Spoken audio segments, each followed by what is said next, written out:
All right, let's get right into a classic story of Wall Street versus Main Street, or maybe in this case, science versus business.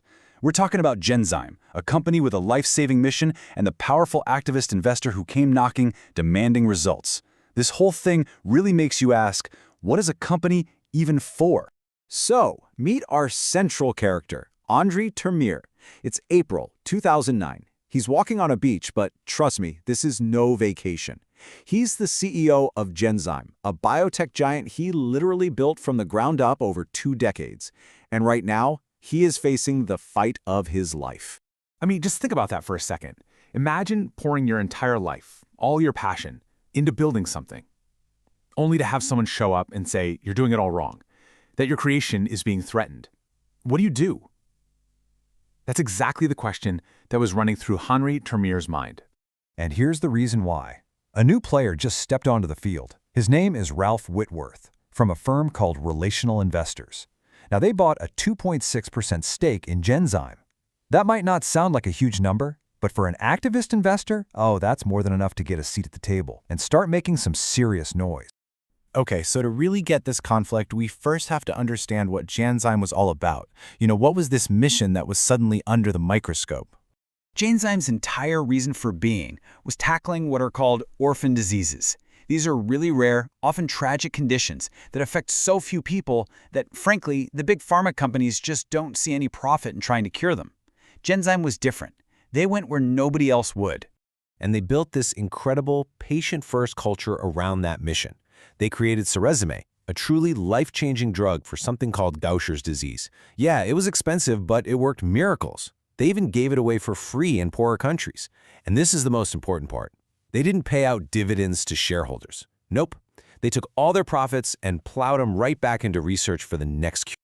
So, you've got this amazing, successful, mission-driven company that is literally saving lives. Sounds pretty bulletproof, right? Well, in the world of finance, nobody is bulletproof. A noble mission doesn't make you immune to the market. And in early 2009, some serious cracks started to appear. It was basically a perfect storm. First, they get a warning letter from the FDA about manufacturing problems. That's a big deal. Then there's all this anxiety in the market about healthcare reform. And the result? The stock price just tanks, dropping over 20% in less than a week. To an activist investor, that's like blood in the water. It screams opportunity. Okay, so that's the situation at Genzyme. Now let's switch gears and meet the guy who saw that opportunity, the force that was demanding a big change, Ralph Whitworth. Whitworth didn't see himself as some kind of villain. In fact, he described his own approach as having a PhD in capitalism. For him, this wasn't about feelings or missions. It was about pure, cold logic, efficiency, and unlocking financial value that he was convinced management was just leaving on the table.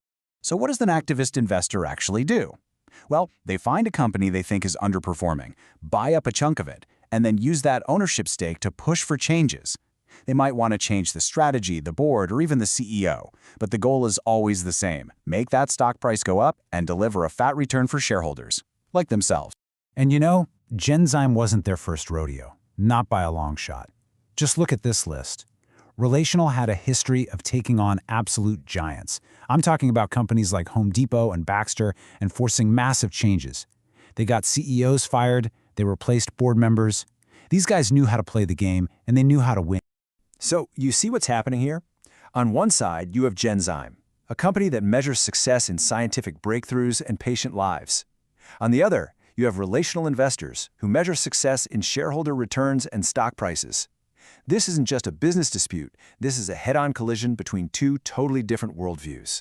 And Relational's demands were crystal clear. They basically said, look, you guys need to be smarter with your money. Stop funding these long-shot projects. Take all that extra cash you're sitting on and give it back to us, the shareholders, through buybacks or dividends. And while you're at it, get some real finance people on your board and start paying your execs based on financial performance, not just science projects.